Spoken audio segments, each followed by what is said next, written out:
হাজার বছর ধরে আমি পথ হাঁটিতেছি পৃথিবীর পথে, সিংহল সমুদ্র থেকে আর দূর অন্ধকারে মালয় সাগরে।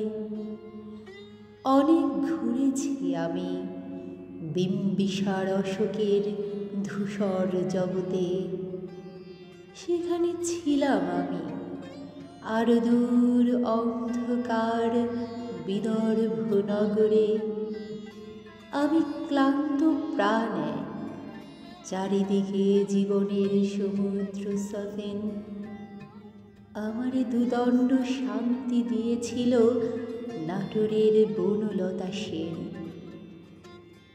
চুল তার কবেকার অন্ধকার বিদিশার নিশা, মুখ তার শ্রাবস্তির কারুকার্য। অতি দূর সমুদ্রের পর হাল ভেঙে যে নাবিক হারায়েছে দিশা, সবুজ ঘাসের দেশ যখন সে চোখে দেখে দারুচিনি দ্বীপের ভিতর, তেমনি দেখেছি তারে অন্ধকারে। বলেছে সে, এতদিন কোথায় ছিলেন?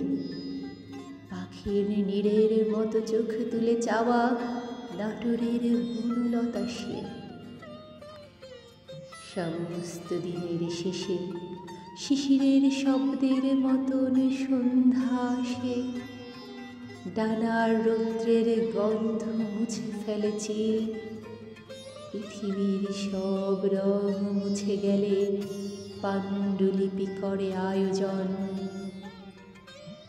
তখন গল্পের তরে জোনাকির রঙে ঝিলমিল, সব পাখি ঘরে আসে, সব নদী ফুরায় জীবনের সব লেনদেন।